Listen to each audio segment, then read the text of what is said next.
Minor irrigation చెరువులలో చేప పిల్లల విడుదల కార్యక్రమం రాజానగరం మండలం నందరడ గ్రామంలో తూర్పు గోదావరి జిల్లా కలెక్టర్ పి ప్రశాంతి ప్రారంభించారు.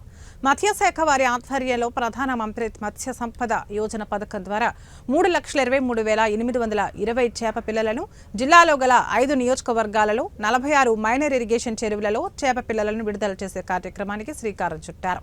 ఈ చేప పిల్లలు ప్రభుత్వం వారు ఉచితంగా మత్స్యకార సహకార సంఘాలకు సరఫరా చేస్తారు. దీని వలన జిల్లాలో గల మైనర్ ఇరిగేషన్ చెరువులలోని చేపల ఉత్పత్తి ఉత్పాదకతను పెరుగుతుందని, నీటి వనరులు పూర్తిగా వినియోగించుకొనుటకు వీలు పడుతుందని కలెక్టర్ తెలిపారు.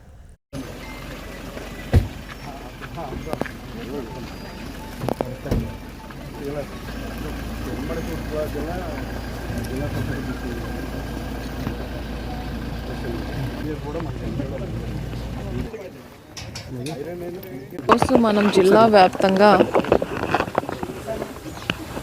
ఈరోజు మనం తూర్పుగోదావరి జిల్లా వ్యాప్తంగా 46 ట్యాంక్స్లో మత్స్యకార సొసైటీలు అందరికీ కూడా అందుబాటులో ఉండేటట్టుగా 3,23,000 చేప పిల్లలను విడిచిపెట్టడం జరుగుతుంది. మనకి ఈరోజు మార్నింగే మనకి అక్కడ నుంచి సీడ్ చేప పిల్లలు రావడం జరిగింది. సో అది ఈరోజు అంతా కూడా మనం ఈ 46లో ఈ యాక్టివిటీస్ కంప్లీట్ చేయాలి అని అనుకుంటున్నాం. దీనివల్ల మనకి 36 మత్స్యకార సంఘాలు అనేది బెనిఫిట్ అవ్వడం జరుగుతుంది. వాళ్ళ 5,300 కుటుంబాలకి ఇది చాలా ఉపయోగకరంగా ఉంటుంది. దీనివల్ల ఏంటంటే వాళ్ళకి ఏదైతే సీడ్ బయట పర్చేస్ చేస్తే వాళ్ళకి కొంచెం ఆర్థికంగా భారం అవుతుంది కాబట్టి మనం గవర్నమెంట్ ద్వారా సప్లై చేసి ఇస్తున్నాం. అలానే ఇది చాలా క్వాలిటీ చెక్ కూడా క్రాస్ అయ్యి వస్తుంది కాబట్టి మోర్టాలిటీ రేట్ కూడా చాలా తక్కువ ఉంటుంది గవర్నమెంట్ ద్వారా సప్లై చేసిన సీడ్ అయితే.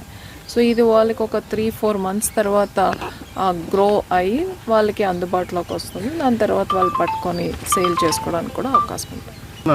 అంటే ఆల్రెడీ